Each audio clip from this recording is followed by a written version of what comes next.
Welcome back everyone. नमस्ते सभी को। आज घटस्थ योगा श्रृंखला महर्षि घिरंट में जैसा कि हमने पिछली बार जाना था कि यदि न्यास की जो विधि है समनु नाड़ी शुद्धिकरण, इसे गुरु के मार्गदर्शन में ठीक से नहीं किया गया तब इसका प्रभाव हमारे शरीर और मन पर सही तरीके से कैसे नहीं पड़ेगा।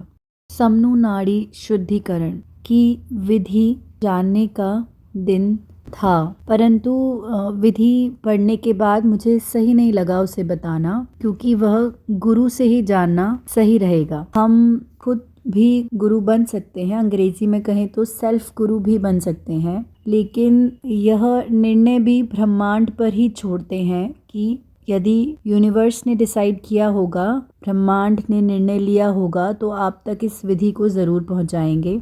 मैं बिल्कुल भी ठीक नहीं समझती हूँ इसको पढ़कर बताना।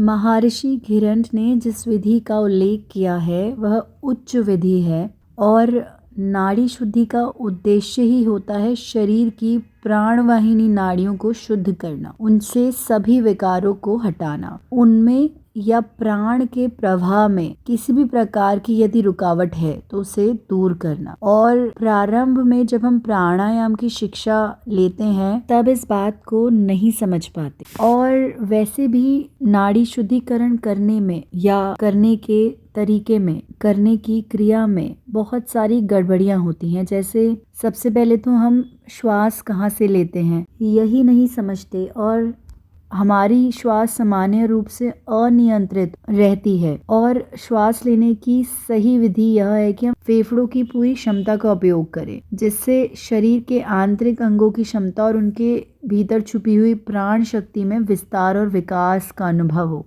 यहाँ तक सुनने के लिए धन्यवाद। अब कल जारी रखेंगे।